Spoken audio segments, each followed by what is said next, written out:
Hello and welcome to the That's So Craven podcast. You're here with me, Mark, today as your host. I'm subbing in. I'll be making sure that we go through the match Fulham Palace FA Cup quarterfinal in fine detail. But to help me get through this debacle, I have two stunning members of the Berense family, starting with the podfather himself in all his glory. Elton, how are things? Well, don't ask me how I am, but I'm still struggling, to be honest. Great t-shirt for a grey day. But yeah, look, I need to do this. I need to do this to hopefully come out the other end a happier human being. I think that makes sense. It's going to be a cathartic experience. And to make sure we have a bit of levity in the proceedings, right? And to bring the entropy, much like Muniz did in the first half, we have Sam. Hello. There's so much, but this weekend was too much. And I felt that I had to be here to bring up the vibe. And I know I've been away, but you know what? It's been one of those things where After Dark is kicking off. After Dark is really kicking off at the moment. And I've been like, that's fine because Fulham's also doing well. But then Fulham not doing well and After Dark kicking off, can't have it. So we're taking back the premium show. Shots fired. Hear me out, Skibby and Dave. But again, this is where, because we're going to bring you joy today. We're going to bring you some joy because otherwise it's going to be devastating. And we're all wearing grey because I enforced it. And I am happy to be here. This is probably where it peaks. But for now, I'm incredibly happy to be here with you lovely people and our lovely audience. Let's get locked in. Let's do it. Thanks for that, Sam. Yes, we are wearing grey. Like a child, I am not wearing Fulham kit for the first time. So, kind of a little bit of a protest from me. But we're all matching like members of a cult. So That's cool. Speaking of, manufactured rivalries like our pod and After Dark, even though we all love each other as one big family, the oldest club in London versus the not oldest club in London. Yeah, that was, at least I was there at the stadium. The vibes were good. There was 1 million flags out. There were some pretty funny jokes on social media about that, given the color of the black and white flags and, the players on both sides. But going to pre-match rituals, I know you guys are watching it from Oz. Did you guys do anything different? Do you guys sort of celebrate or gear yourselves up in different ways for the match? Oh, it's a very good question. Dad, do you want to lead on this?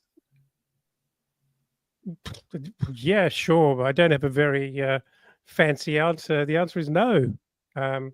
I just took my regular position on the sofa and unfortunately was incredibly optimistic. And no. No is my answer. Well, I had a shocker on Friday. I had like a massive headache. And then so Saturday, I got real excited about it. I was like, my boys are flying. We're going to do great. I watched Miss Congeniality to like prep me up for the mood. I got real excited. And then look, we can already start. Everyone was buzzing. That was awesome. I got super hyped for that. And then like, it was a great 20 minutes or so. It really was. And I'm going to hold on to that. I'm going to hold on to that for as long as I can.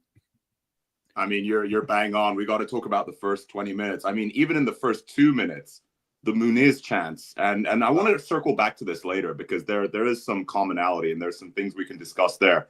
But what did you guys think? Do you guys think maybe he could have done a little bit better, or was it a pretty good move? Because you're right. We started really, really brightly.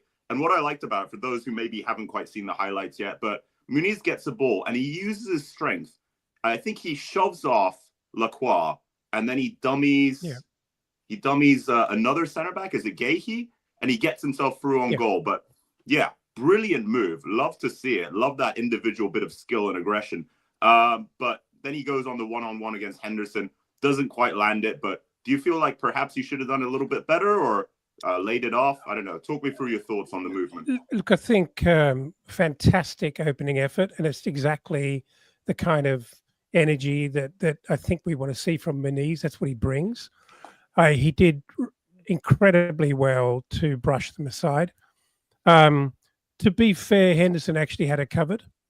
If you watch the replay, you'll see that even though Muniz pushes it a little wide, Henderson actually would have had it covered. So he'd have to have gone elevated a little bit to cause him some difficulty there at full stretch. But I wasn't annoyed. I thought, given the situation, he actually did quite well on his left foot. I think he did okay. Obviously, we would have loved him to have put that away. It would have been limbs and crazy stuff, but not to be. But I still think he did well, and I thought he was really busy and energetic in those first 20 minutes. We could just talk about the first 20 minutes all of this time if you like. I mean, I'm going to try to keep it as much in the first 20 minutes as I possibly can, like a kid in the kiddie pool. Like I'm just sitting there with my floaties, having a lovely time, and I'm scared of the deep end.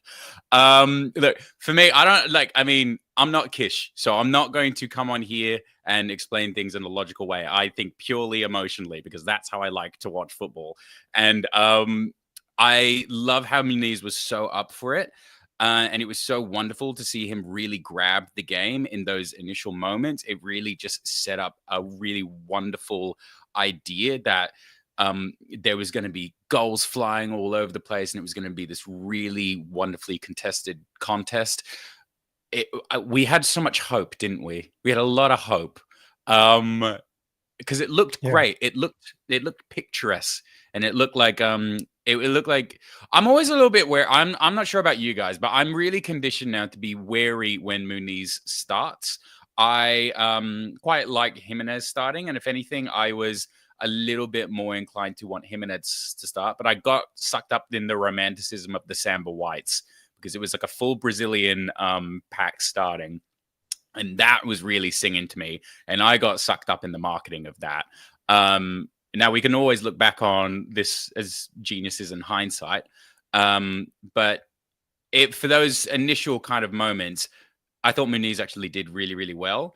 And then as the game progressed, Palace just kind of figured him out and then just completely took him out of the game. But again, those first 20 minutes, weren't they wonderful? Yeah, I mean, a great point. I mean, we know Raul had a stunning break, right? 4 goals in 2 games. You could argue he was the informed man. But I agree with you, and I think Muniz, like we've said it before, Muniz brings the physicality, he brings the chaos. We started Raul in our last match against Crystal Palace, and he was just completely bullied out of the game. So we needed someone stronger, and I think Marco took that on board. That's why Muniz started. Yeah, but you're right.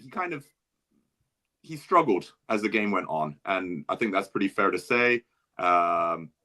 Yeah, I mean, they're just a really, really well-drilled defensive unit, Palace, like with their back 5, with Munoz running up and turning it into a back 4 in transition. It's really impressive what they've done. But we still can continue with the 20-minute theme. We had another great opportunity. Back to you, Sam. So we see the breakaway, and we see Bassi. I think we've had Cottage Tactical on before, and he's talked about this. And I think it was another YouTube video as well, saying how Bassi periodically runs up the flank, and it's really impressive. So I think Palace were perhaps caught a little bit unawares. Do you want to talk us through that moment and the layoff until AP and your thoughts about that whole movement? I mean, I love whenever Bassi goes prime Rudiger because there will be a time where everything will actualize, and it will be probably one of the best moments of the last year, or it'll probably be moment of the season when it comes off. I'm not necessarily tired of it happening because it is so impressive. And I think as an opposition, how do you prepare for that level of chaos? You just can't do it. And Bassi kind of just goes rogue in a way that I deeply appreciate. And it would have been amazing. I thought Bassi, I know he got stung for that last goal for being offside. And I know we're jumping ahead, but I thought Bassi overall really had such a great game. And just in terms of like, it felt like he was really so invested, and it felt like he was trying so much harder than everybody else. And that's not necessarily a knock on everybody else. That's more of just like a nod to Bassey. And he was, I mean, but at the same time, if your centre back is your greatest creative presence on the pitch, it's not necessarily going to be the best. It's not the best foreshadowing, is it? So he was excellent, and I love when Bassey does this, but it's a bit concerning when it's just coming from Bassey. And again, once Bassey is the individual doing that, it kind of takes away a lot from the other pitch, because when you're down a defender, and yeah, it's my answer to your question is I don't know how I feel, but I love Calvin Bassey. That's a good Sam answer. We'll take it. You could have just said that. So Bassey. No. We need the narrative. We need the narrative. Dad, we're competing with After Dark. I need to bring my A game. Okay. So running through the whole sequence again. So basically, I don't know if it's Willie, and I'm pretty sure I probably should have better memory than this at 34. But I believe it's a 1-2 between Willian and Bassey. They're not expecting Bassey to keep going, right? Because he's a center back, like you said. And then he takes it, I guess, pretty close to the byline and lays it off to AP to shoot from outside the box. Now, I've checked the angle again. From the angle that the highlights were done, it actually looks pretty tricky, which I'll concede. Because where I'm in the Johnny Haynes stand, it looked like an open goal. So I don't know what angle you guys saw when AP took that shot. I felt in that moment, maybe I'm going to correct myself later, but I felt in that moment, if we had a younger Kearney or even Fabio Carvalho, that hits the back of the net. Oh. I think Henderson was a little bit off, and it didn't seem from my angle that there were too many defenders in the way. But Elton, what were your thoughts on that? Did you think that was a good opportunity, or was it actually just a pretty tricky one and AP did the best he could? I'm resisting the easy path here to jump on AP. I didn't hate his performance like many people did yesterday. On average, I'm a fan, because I do think when he plays well, we play very, very well. He's generally he can be a really important player for us. Obviously, it's a consistency issue with AP. And, you know, this is the biggest story here is, I know we'll put a stats slide up a bit later to show what is really some shocking numbers in terms of our possession, the number of passes that we had versus Palace, and overall how much we controlled the game for so much of it. It's just so infuriating that we don't make the best of it, and we're just so not clinical.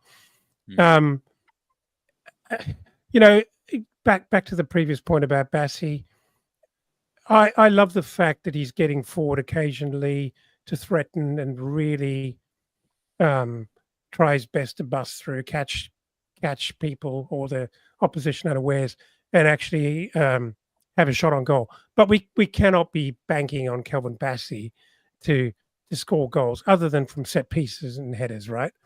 AP, something different, and he has been disappointing.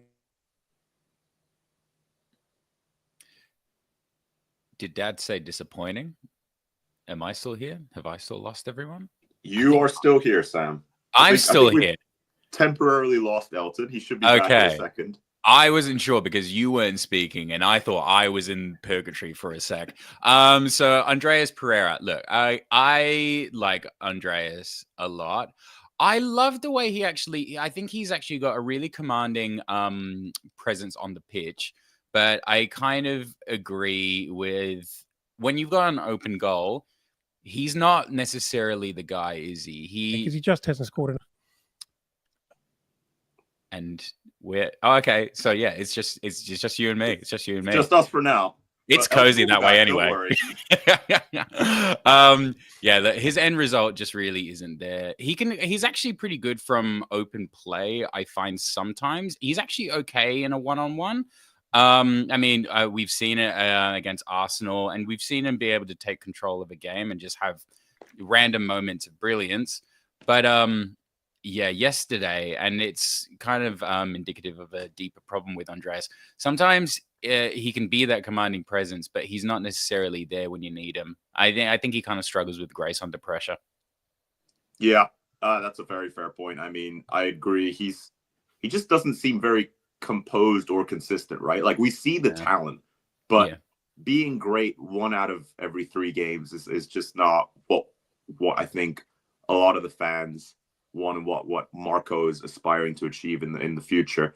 Just regarding our before we move on to the next 70 minutes, as I see Steve Reynolds has thrown in the chat after 20 minutes of writing was on the wall. It's pretty much true, and we have to address that soon. But the 2 moves the thing that links them that I really wanted to address is when you have moments of individual brilliance, which I feel this team sometimes lacks, and when we play in an unpredictable manner, that's when we saw the Palace defense be really threatened, right? When we just did the usual attack by the left, give it to Robbo will do a cross. Chris Richards got his head on that 9 times out of 10. It was so predictable and boring and slow.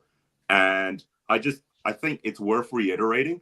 That's kind of what I think a lot of the fan base wanted ESR to be that guy who can unpick defenses, to take on his man. That's what Wilson does sometimes. Maybe that's what Reece Nelson would have done as well. But once you do that, the well-structured defense, people get pulled out of place, right? And that opens up little pockets for late runners and things like that. So I really think, it's worth noting that we need to have more of those moments. I know we have plan A, and plan A sometimes works, but this match was pretty rough from a standpoint of our tactics versus the Palace tactics, and I think we really played into Glasner's hands there. Dad or Mark, where does that come from, though? Like, I mean, are we saying we need a new signing? Are we saying that because we can't necessarily rely on like Nelson or Wilson at this current stage?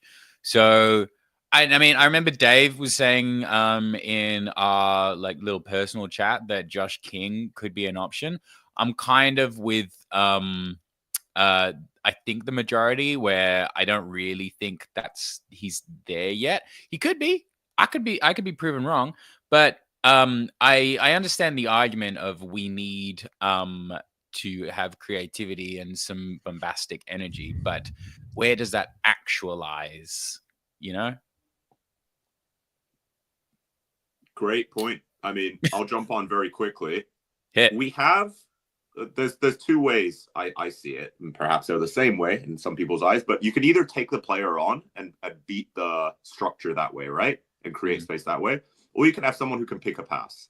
And I think our guys who can pick a pass are Kearney and Willian, but they don't really they have the vision and the technique to get there, but that is also reliant on other players reading that and being well drilled and knowing what to do so the pass can be played to them. In terms of someone beating someone one-on-one, yeah, probably King. I was hoping Adama would do more of that, just with pace, not even with trickery. Can just knock the ball forward and shove Mitchell to the ground, but we didn't see any of that yesterday, so that was deeply upsetting. But Elton, to you, do you have any thoughts on sort of how because I think as a team, we really struggle with low blocks. Everyone was saying it in the chat yesterday, right? We do well against the possession-heavy teams, the attacking teams, but against your Southamptons or your low block teams, we suffer. This is, this is kind of what it's all about in the end. I mean, I always think that when a manager always appears to do his homework and is extremely well prepared, and I think Marco is really that guy. I just wonder whether the lack of bravery to actually play in that manner actually comes and starts with Silva, and whether he's actually somewhat to blame for us not having more ambition and running at defenders in a more direct manner. Because let's be honest, it can't be any. It just has to be coming from Marco to force us to play down the channels and use the overlaps with Robinson, and eventually Willian finds Robinson, cross comes in. I thought, if we're going to be critical, I thought Robinson's crossing yesterday was really subpar. It was so predictable. soft. I mean, we weren't getting on the end of anything at all, but neither were they really killer crosses coming in, which kind of brings me back to the story of, sure, Steve made a comment about the number of home goals that Andreas Pereira has scored in the last couple of years, and it's not many. And his other shift partner, ESR, boy, I know we all want to stand off and not quite jump on the guy, but my level of frustration with that signing is really at boiling point. Yeah, I'm getting there.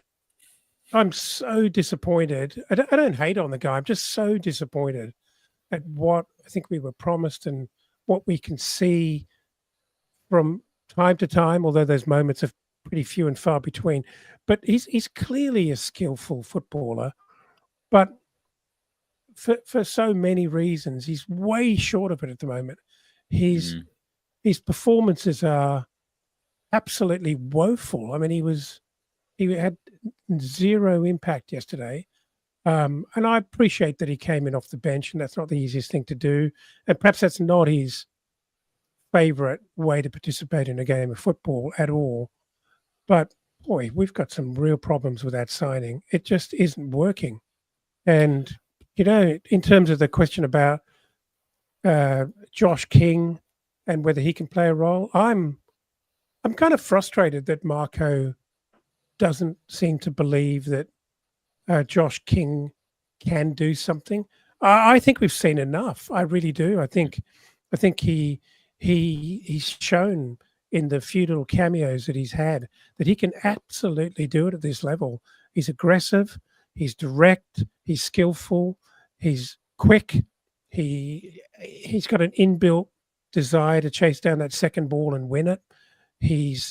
I think if we're not happy with AP, the more experienced campaigner, I would much rather be seeing Josh King than ESR in the 10. Give him a go.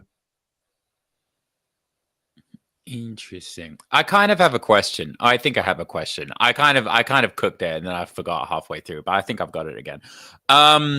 So is Silva right? Because Steve in the chat has raised an interesting point, basically saying, asking if Silva has taken the club as far as it can possibly go, or as far as he can possibly go. His follow-up question just there is also like, has Silva reached the end?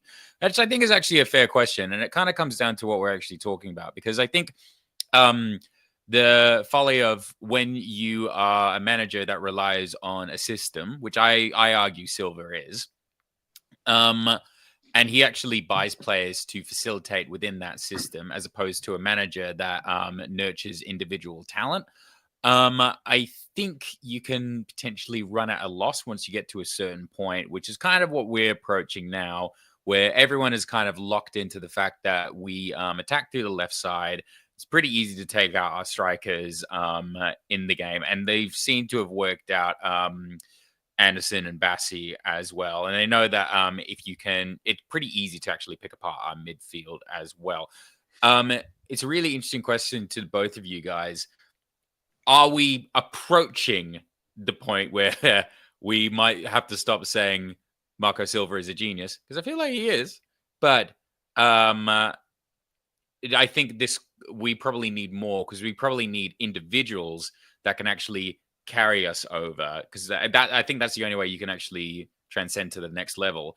And going back to my original kind of thing, ESR is a great example of somebody who needs to be nurtured, who needs to be brought up, and who needs to kind of find himself. Is Silva the guy to do it? I'm not entirely sure, but I'd like to hear you guys' takes. Well, I think Silva has got a pretty good CV when it comes to redemption arcs. I mean, he's taken some players who he has believed in, and he's turned them around. I don't think you can argue that. No, that's redemption. That's not flourish. But okay, all right. I think the question about Silva's fit and his competence and his glass ceiling, if you like, is you can't discuss this without the context of who his owner is, because I think Silva in a different club with an open checkbook or an aggressive checkbook, really backing the guy, probably ends in a different way. I think the difficulty is here. There have been so few key signings where Marco has sort of thrown the mini checkbook at it, and ESR is one of them, and it hasn't worked out. It certainly hasn't worked out yet.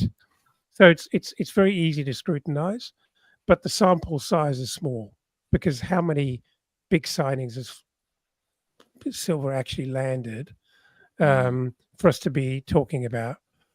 I think the problem we're all beginning to have with Marco is a level of frustration that he's great in preparing, but when it doesn't work out, there isn't a plan B, or the plan B isn't sufficiently different from plan A. So his intra-game reactions, are probably not as good as they can be.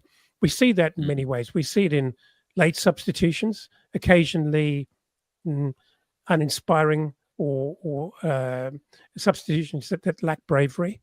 I mean, all of this comes down to what are your options. It's if you're Pep, it's not difficult to dream up a couple of interesting substitutions because you've got a ridiculous bench and you can throw things at it. So I think Marco, for what he's trying to achieve and for where we are at the moment, I think his job is quite difficult because if he was the manager of Forest, I think he would have been doing at least as well, if not better, than and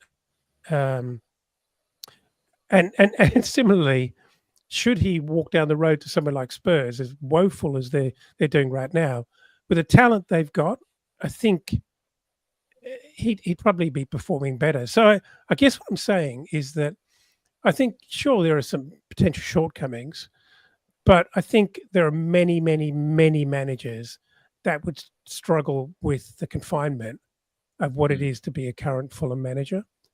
Yeah, Mark, you are cooking something. You are like there is a bakery going on in your brain right now. I really want to know what you're working on.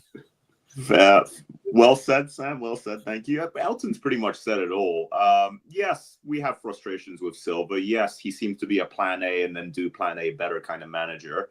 And I think that only really works when you're working with the best talent, which we're lucky in that a very fully fit Robinson is probably one of the best talents.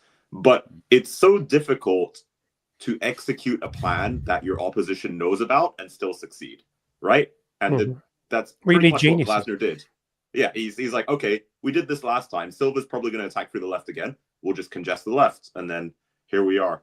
I don't think it's fair to judge. I think two things hold him back. You mentioned the checkbook already. We haven't spent nearly enough, in my opinion. I'm pretty vociferous about this in the group chat, especially given the sale of Mitrovic, Polina, and even Stansfield. But the other thing is we can't really blame Silva for these lapses in concentration, right? Everton, 90th minute, Beto. West Ham, Danny Ings, 94th minute. That's not on Silva. That's on the players. It's on the players switching off. And our guys do work hard, but sometimes I just see a difference. When I see Forest players defend, and even when I saw Palace players defend yesterday, they threw their bodies on the line. And for us, that's more of a rarer occurrence. Then I don't see that same level of passion from the entire team when I'm watching Fulham, and that's pretty disappointing. But over to you, Sam. Right, let's do what we all want to do. Let's trash Anderson for a little bit because I've defended Anderson for a while, and I quite like Anderson, and I still do like Anderson, and I do hope he comes good. But I feel that at some point I would really like us to get in a really neurotic defender who is constantly checking everything, who feels a little bit like they're everywhere. Bassey's kind of chaotically everywhere, like my nephew Miles, who literally just runs into a room just covered soaking wet in water, and just like he's just chaotic in the best possible way. Love him for it. But I feel that we need like a strategic brain in there, and I was really hopeful that was going to be Anderson, but he really gets. I'm going to call it. He gets really bloody lazy sometimes. And I think he really quite likes the idea that he's this mental tactician. He's very confident. He's very astute. He has an aura about him. But I think the confidence kind of is his folly, because I feel that sometimes he doesn't actually back it up with the credentials. If he doesn't, because he has a good partner in Bassey.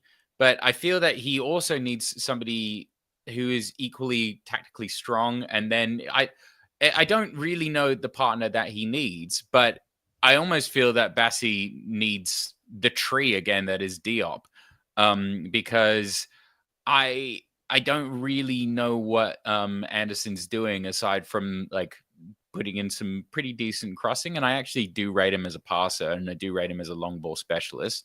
But as a defender, he's not really doing it for me. I don't know about you guys, though.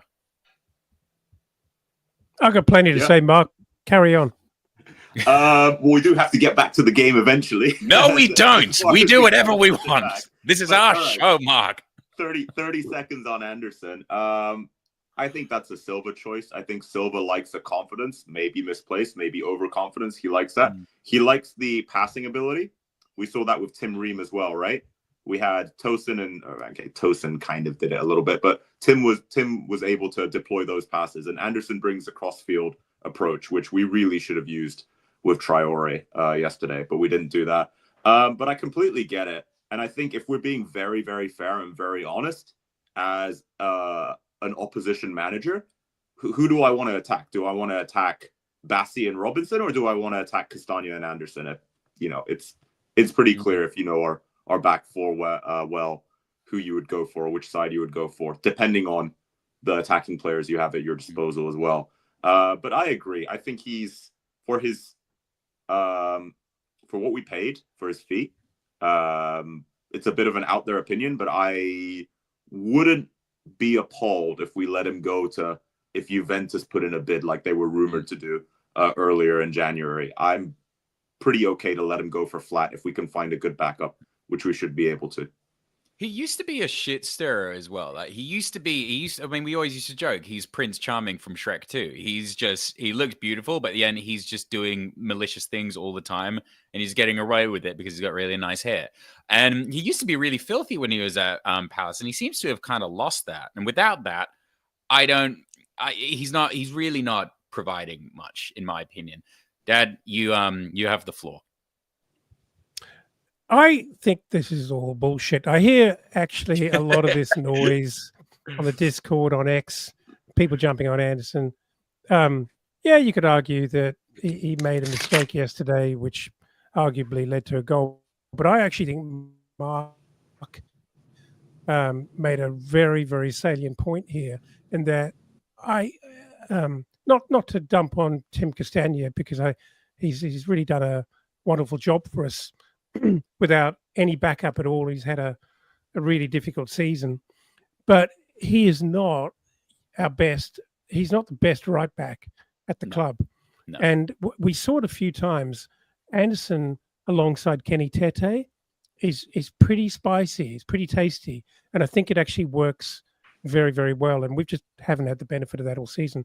And I think what I think we have to be really careful of here as a club and a fan base is that in our frustration at opportunities like, a semi-final appearance at Wembley in the FA Cup, having slipped through our fingers against, pretty good but not unbeatable opposition, we're frustrated, and we're looking around the ground to try and sort of be pissed off with people that I think is a little bit unfair. The problem is we know how to hold the ball. We know how to pass the ball around. We just don't score enough goals. And that's actually the major problem. Sure, we leaked 3 goals yesterday, and arguably 2 of them were a bit soft. I think the third one, the game has just gone. The second one was definitely soft. The first one was a fantastic strike and a really, really good shot from Eze. But should he have been given that much space? Arguably not. Look, I'm not going to jump on. I'm not going to jump on Anderson. I still think he's a player, a centre back that I'd like to see in the club. I think we've got plenty of other problems than that. Yeah, fair. I mean, now that you've touched on it, let's zoom through the goals, at least the first 2, and then we can touch on the second half. But Eze, I think you've hit the nail on the head there. He, in my opinion, is Palace's most dangerous player. Yeah. For what it's worth, Mateta was kind of a ghost yesterday, which arguably makes it worse because it feels like a 10-man Palace beat us then. Because he was around, but he really, if you noticed, he didn't go for many headers. Every time the ball came in, probably because he was told not to do it, and I think he was wearing some sort of medical device as well to make sure his head's safe. But I only saw him do 1 or 2 headers yesterday. Anderson was cleaning that up pretty well from that perspective. But Eze is the one guy you don't want doing the Willian signature, come in from the wing, run outside the box and have a pop, because he has Willian's vision and skill, but he also still has pace. And the moment I was there and I was watching from the Johnny Haynes, the moment I saw Eze cut in, is like, he's going to shoot. And lo and behold, 2 seconds later, it's in the back of the net. Any way we could have prevented that? Should we just show him to the outside every time? Or do you think Leno could have got his positioning better? Or, I mean, it was also really, really well hit and really well placed. What are you guys' thoughts? I can concede individual brilliance. Do you know what? The sage mind in me said I can't blame Leno really at many points in the game. And I still think that's true, because I think he should have been shut down way earlier by Castagna. I for that goal, I'm going to give it to him. The other 2, I cannot be as kind, but because at that point as well, I still felt that we were in the game. So I kind of took that as a moment of individual brilliance. We'll get this back. But it wasn't to be. It wasn't to be. Oh, look, I'm going to take nothing away from that shot. No, I'm here. I'm going to take nothing away from that shot. It was very, very good. As to whether he should have had that much space, I was surprised that Lukic was that far away from him when he seemed to have a lot of time to set himself for that. So that was disappointing. But, we should know better and never, ever, ever give him that opportunity, because he will shoot from out there and he's very capable. So it's on us. And just final notes on that. As a bitterly disappointed Fulham fan, and he was part of our youth setup, but slight bit of over celebration there from Eze. No, what do you guys feel? Right to our home fans, right in the corner, and I don't know, just like when Bassi scored, it was like 3 different celebrations. Well, okay, to his credit, I'm pretty sure he also went through every other youth academy that the Premier League has to offer, as far as I'm aware, because I've heard him list off every single academy, and that boy jumps around like a marketing executive or some kind of like he was shopping. He was shopping very, very early on in his career, so I'll take that with a pinch of salt. Fair enough. And then 4 minutes later, just as we were hoping to get back into it, I think he creates the whole thing as well down the flank. Very, very simple, easy move. Late run into the box. I wish we could do that. We've done that about once or twice this season. But a player I wasn't really tracking, one that I didn't really have on my radar as a threat, I believe it's Sarr comes in. He gets a header in. Yeah, that was a pretty rough one. You reckon we should do better there? Is anyone to blame, or is that just another pretty good move from Palace? Clinical, fast. Not too much faffing around like we do whenever we get to those positions. We like to get there and then look and then eventually pass it backwards. But well, that's the point. Thoughts, That's the point, isn't it? It's very easy to say, "Oh, poorly defended," but actually, as simple as the movement was, it was actually a pretty slick little goal. You know, it's still on Eze to put in a shit cross, and he doesn't. It's a great ball in, really. I mean, you could argue not we should have dealt with it, not that difficult, but it actually finds a man. The guy arrives in the box. Okay, Bassi has lost him, didn't even know where he was. It all seems like you could blame it on poor defending, but actually it's quite tidy from Palace. And if we scored that goal, we'd be delighted, but we don't. You know, so I kind of in two minds about saying that we just switched off. They actually did it very well. If we had scored that goal, we'd be delighted. I think that's a very fair point, Elton. I think that's pretty reasonable. Yeah. Yeah. For the sake of banter, I kind of want to argue that, but you've actually been quite astute. So I'm going to pay that one as well, begrudgingly. You've actually taken away some content, but we're already about 40 minutes, so I guess that's fine. All right. We had a small resurgence, a lovely Willian shot, which I was hoping would go in, but Henderson he's a good goalkeeper. I'd say he's better than average, and so I would not expect, but yeah, I'd say I'd expect. He should be getting to that, and he does, and it's a good save because I think it's a pretty quality shot from Willian as well. Was hoping that would work, and then let's talk about the scramble in the box from the corner where it was just utter chaos. I could not believe how they kept that out, and once again, Bassi's at the heart of it. Yeah, I mean, should we do better there? Is that what we need, actually? Against a well-drilled, well-disciplined team, do we just need to create chaos? Just need to throw bodies in the box, make it disorganized? Go on, Sam.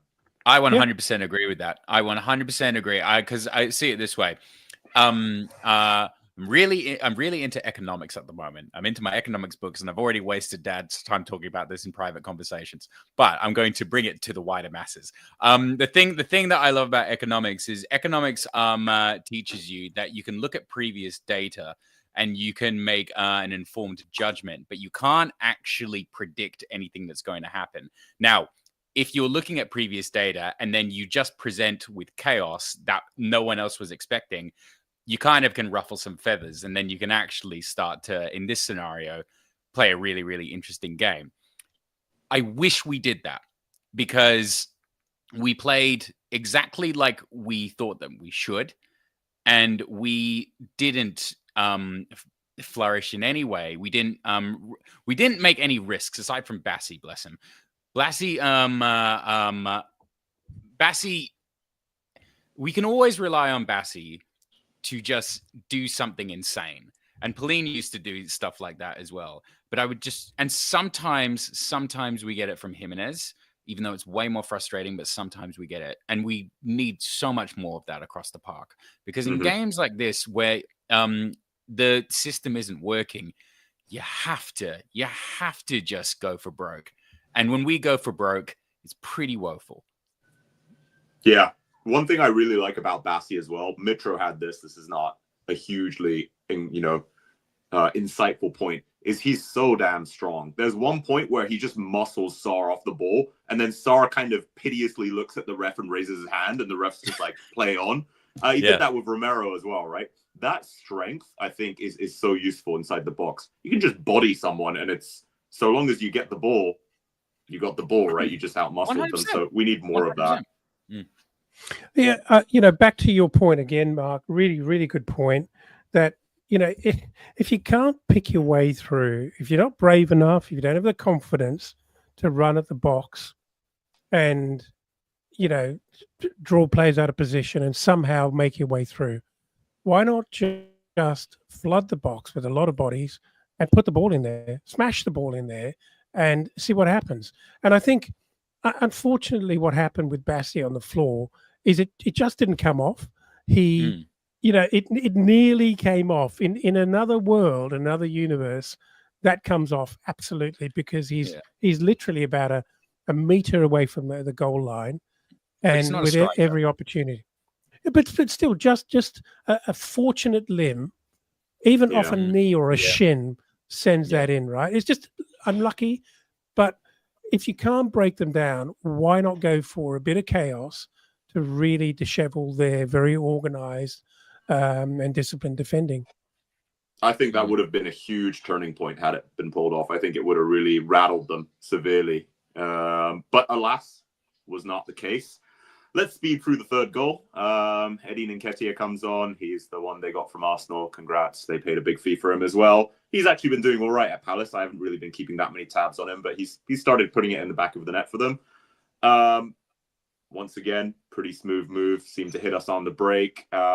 Gets in a one-on-one and slots it past Leno. But yeah, conscious of time. So any outstanding thoughts on their third goal, which really kind of, I think it was done at that point, wasn't it? All hope was pretty much lost. So like Bassi played him onside. It's a really, really clean finish by Nketiah, to be fair to him. And I refuse to hate on Bassi for playing him onside, because I reckon by that point Bassi would have been knackered, because Bassi really played a game. Mm-hmm. That's my 2 cents on it. So I guess I can allow that goal as well. I thought we were going to have more discourse on this, but yeah, whatever. Yeah, look, great piece of individual skill, good effort. I'm not going to try and undermine that. Unfortunately, the game is gone. I think we were in the mindset of trying to score goals, not defend them at that point, as ridiculous and naive as that sounds. But I think that makes you very vulnerable to being caught on the break. I think that's not our. That we're barely a fortress down that left-hand side channel for the opposition, or right-hand side for us. And I think part of that is the discussion we were half having about the Anderson and Castagna partnership, which I don't think is top shelf. Yeah, agreed.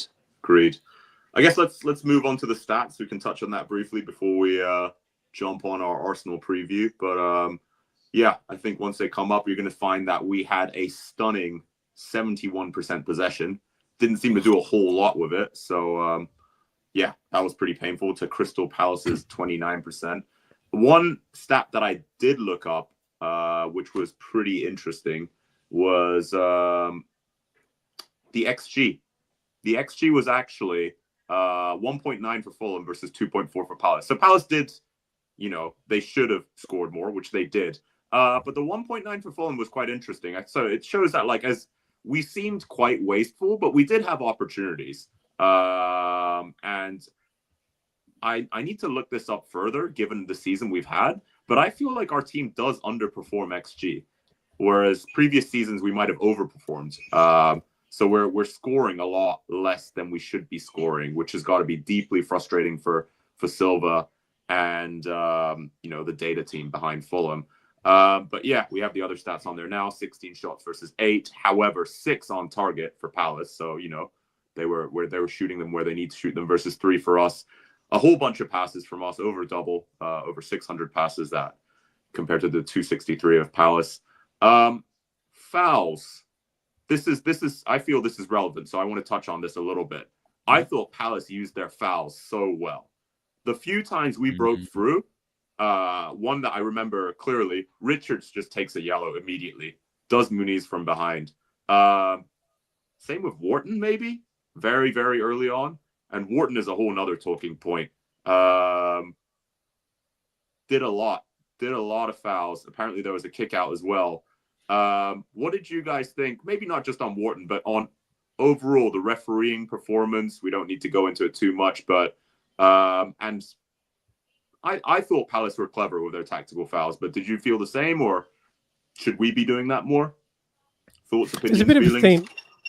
There's a bit of a theme here in terms of refereeing performance, or more particularly how we as a team ride those kind of variances in refereeing. I thought the referee yesterday was frustrating for me, because I think he seemed to be sort of conscious of trying to let a cup tie flow. and he was letting a lot of stuff Mm. go. But I don't think we adapted to that very well, and I think Yeah. they adapted to it better. And I think there are opportunities. There are times when that really went against us, and we just didn't react very well to it. You know, and it's a massive part of the game that you kind of need to read the way the referee is going to interpret the game on this particular Saturday afternoon and make an adjustment to it. Mhm. It's infuriating for the fans when the obvious things don't go your way. But as the game rolls on, as an experienced player, you should be looking at it and going, "Yeah, I can see what he's doing here," and providing it's consistent, you should be able to adapt to that. I don't think we do it very well. We're a bit literal. Yeah. We expect the ones to be given that should be given, and when it doesn't go our way, we kind of we don't react very well. We did don't have adapt very well. No, you're right. We did. I remember like about a year and a half ago, or maybe it was about a year ago. It was when we definitely still had Polina. But I remember the conversation was always we have a discipline problem and this, that, and the other. And I always kind of just brushed it off because I actually quite liked us being an aggressive team. It goes kind of against the posh private school boy moniker that we hold so tightly to our hearts. But we've seemed to have really lost that. And I was really thinking that when I was actually watching the game, because I like Berger and Lukic in the midfield, but they're not necessarily enforcers, are they? I think I mean Sander Berg is very, very strong. There's no doubt about that. But like I don't find him as imposing as or as annoying as Lukic and Reed. And I think if teams know that they can completely outmuscle us, and as you said before, like create these strategic fouls because they kind of know that they can actually facilitate that, it does kind of put us in a bit of a vulnerable position. Basically, I kind of missed that how like there was a period where we were really able to rough teams up a little bit. So then teams didn't want to play us. And we seem to have kind of lost that. That was really prevalent last night for me. I don't know if you guys feel that way, though. Yeah, I believe it was mentioned in the chat. Polina was huge for that, right? And I think that also has it has an effect on opposition teams in that they get frustrated. It's like this guy is here again, and he's kicking the lumps out of me again, but he gets the ball, so he's not going to get yellow carded for it. I think it's deeply frustrating for the playmakers on the other side, like your Madisons. So that was Lukic that like really irritated Madison and got him, riled up and not focusing on the game. But yeah, I think you're right in that we've probably lost something, and we don't foul as tactically as we should. And I saw that a few times from Palace, and it was so irritating to watch as a Fulham fan because we finally get a movement going, and then the Palace player does just enough not to get a yellow, but enough to completely disrupt the movement. And then we get a free kick from the halfway line when the rest of the Palace defense is already reset. That is just logically not an advantage, right? We got fouled and we somehow ended up in a worse position than before we were fouled. So they were really clever at using that in a tactical and cynical way. We need to be better about that. I don't know whether we need to complain more, whether we need to pantomime villain more and fall over and try and get more yellows. Because I think when you're right, we need to read the game. And if the ref is just going to let it play, then we need to play a bit rougher and a bit dirtier. But if the ref is, if he's going to hand out cards, we need to make sure that the opposition team accumulates those yellows quicker so they can't use those sort of delaying tactics to disrupt our moves going forward. But just thought it'd be a fun little thing to discuss. It was. I had a lot of fun. Very good. So let's wrap up because we've already done 54 minutes. Let's wrap up with the Arsenal preview. I will admit I have a bunch of Gunners friends, but I don't really know the status of their team that well. I think Saka is back from injury, which isn't good news from us. A few people are still out. I think Tomiyasu is still out, but by and large, they've had a pretty good season. I think they're still sitting second. Pretty good bench as well. Obviously, they have really good players like Odegaard and Saliba and Gabriel at the back. But I don't know. What have you guys made of their? Do you guys have Gunners friends that you speak to, or what have you guys made of their season thus far? I mean, I don't have Gunner friends just purely on principle, and the ones that I do know, I interact with them sparingly for that very reason. Yeah, look, I mean, look, they're a really formidable side at the minute. I think they've been really, really strong all season. I don't think they're gonna beat Liverpool. I think they've really kind of worked their way into this comfortable second place for the past 3 seasons. I don't really think they've got that killer instinct to actually make it to like the Premier League. Sorry, as in to actually win the Premier League. I'm tired. So I think that we can actually cause an upset there because we've done it quite a few times now. I think the game will be competitive because again we're in a bit of a wounded animal position. And we'll definitely have like a different starting lineup. Like I think it's very, very likely that Jimenez will start straight off the bat. I reckon potentially Traore has probably earned a start just from the most recent game. I think Andreas will start as well, but I think that's also a benefit to Willian.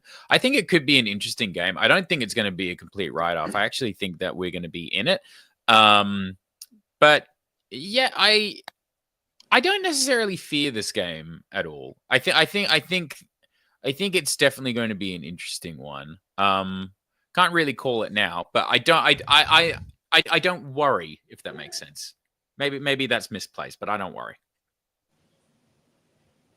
Well, history says that Fulham generally does very well against the top sides who don't sit back and will aggressively come at us with a view to, winning and scoring a lot of goals. It suits this Fulham team to actually line up against those kinds of teams. But this is, make no bones about it, this is a really tough fixture 3 days after a fairly bruising defeat.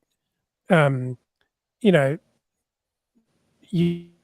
could argue that the 3-0 scoreline didn't really reflect how we performed in the game, but it was a gut punch nevertheless. And we're out of the cup. The fans are obviously disappointed. That leaks through to the dressing room, no matter how insulated you think everyone is. Who is dying? It's not me sneezing. Who is like? What is? That's happening? my wife. That's your wife. Wow. Oh my god. No, you should pretend to her. Like we shouldn't be talking about Arsenal right now. That woman she's on death row. I don't know how you thought that could be me, Sam. I'm speaking fluently. How could I be sneezing? I thought it was mum. I thought it was mum in the background, and I was like, Dad, say something. You're in a safe space. I could not draw attention to that. That was sorry. I'm sure she's a wonderful woman who's quite poorly right now, Mark. I'm sorry.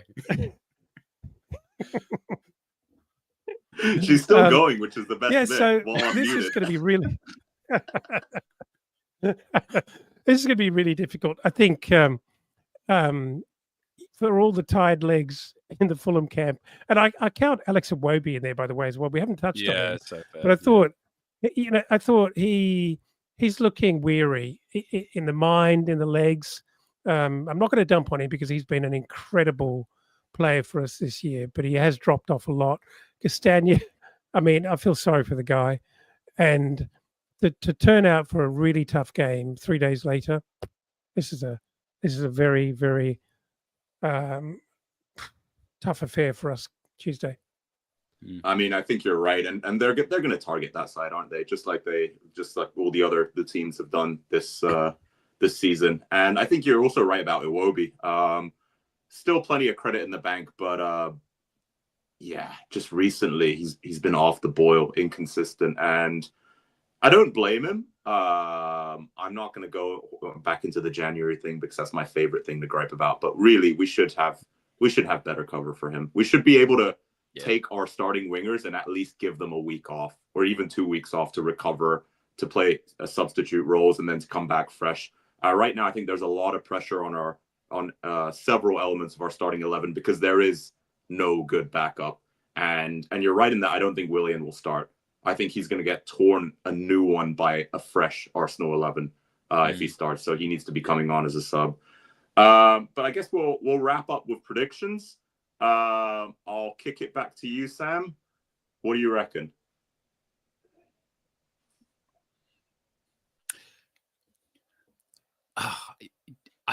I don't know why. But I'm going 1-0 Fulham. I'm feeling that. Strong. I like it. Who's the one coming from? Who wins us the match? That's a great question, actually. Do you know what? It's going to be really boring, but I think it might be Jimenez. Off like a penalty or something bollocks like that. Hey, a win's a win. A win's a 3 win. points. That's all that matters. Yeah. Elton? Jeez. My head says 2-0 Arsenal, but I'm feeling like we do something Fulhamish that actually goes in our favour. So I'm going to go 2-1 Fulham because we will get up for this game, and we're not good enough to keep Arsenal out and stop them from scoring. But yeah, I think we'll pull out something incredible like we always do against the top teams, and we'll score 2 goals. Yeah, fair. I wish I was as optimistic as you guys. I'm going to go 1-1. We really struggle to keep a clean sheet, so I don't see how we're going to keep out an Arsenal attack. But I'd love if we did. I also think it's going to be Jimenez. Something happens and falls his way, and he's gonna, I feel, be a little bit aggrieved that he had the best tournament of his life and then he was brought on as a substitute. So maybe we get a little bit more energy and a little bit more passion out of him. Not that he's not a passionate player, but I think he's really going to want to say to Silva, I want the extension. I want the extension confirmed, and I don't want to be the backup next season. I still want to start. So let's see how that plays off. With that, I think that was a good therapy session. We aired a lot of our grievances. We didn't let the gremlins come out too much, so that was pretty good. I think we were overall pretty positive and pretty happy. And we'll sign off there. So Sam, thank you so much for coming on board, sharing your wisdom, sharing your cheer. Thank you so much for having me. I'm not sure what romantic comedy I'm going to watch next, but I cannot wait to share it with you and the wider community that we've built so deeply and so trustingly. Please join the Discord. We didn't do that earlier, but we're doing it now. So that's that. You can also give me points for that as well. I'm just facilitating today, but it's just. Thanks for having me. Always a pleasure. You'll see me soon. I'm sorry. I have had other things going on. You guys know what it's like. We understand, love, and forgive you, Sam. No problem. Thank you. And Elton, always a pleasure. I thought you were about to launch into something quite differently then when you said, we understand love. We understand what you're going through. Understand. But you didn't. But look, you know what? I'm actually surprisingly feeling better. I'm actually feeling better. I feel like my grey T-shirt has morphed into something different, even though no one's seeing the illusion. And yeah, thanks for the chat, guys. I enjoyed your insights. I enjoyed your humor. I enjoyed, just being here. It's good. Yeah. Awesome. Go away after dark. This is the flagship show. What's up? And with that, we'll sign off. Thanks so much for joining, guys. Go on, you guys.